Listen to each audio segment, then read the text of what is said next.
The key to speaking English fluently is regular practice. Let English sounds fill your space naturally with podcasts.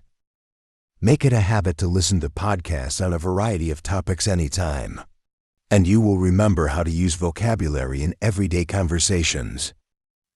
The Lost Boys of Sudan, Then and Now. In addition to immigrants, the United States takes in thousands of refugees a year. One group of refugees that came in the 1980s were known as the Lost Boys of Sudan. They were a large number of children, mostly boys between the ages of 4 and 12, who were forced to leave their homes in South Sudan. One day, while these young boys were in the field taking care of their cattle, their villages were attacked. They ran for their lives. For 3 months, they walked hundreds of miles until they reached Ethiopia. During their escape, many died. Those who reached Ethiopia stayed in refugee camps until 1991, when a war started in Ethiopia and the camps were closed.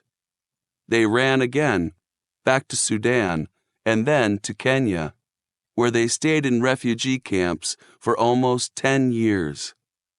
Of the approximately 27,000 boys who fled Sudan, only 11,000 survived. During their time in refugee camps, they got some schooling and learned basic English. In 1999, the United Nations and the U.S. government agreed to resettle 3,800 lost boys in the United States. When they arrived in the United States, many challenges awaited them. They had to learn a completely new way of life.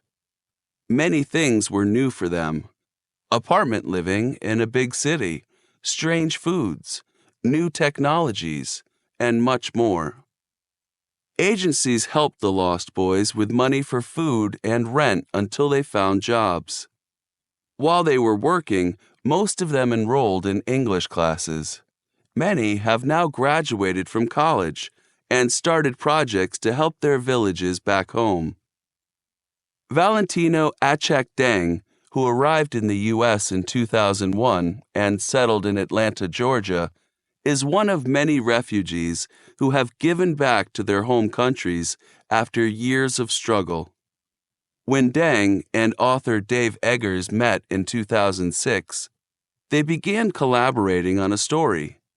The result was the novel What is the What?, which tells of Deng's experience in Sudan and in the United States. With the money from the book, Deng opened a school in his hometown of Marial Bai, South Sudan. He also started a foundation, the Valentino Achek Deng Foundation, to help educate children in South Sudan. When Deng reflected on his life experience, he said, "The lesson I can draw is that people can always learn, come through tough times, and persevere and grow."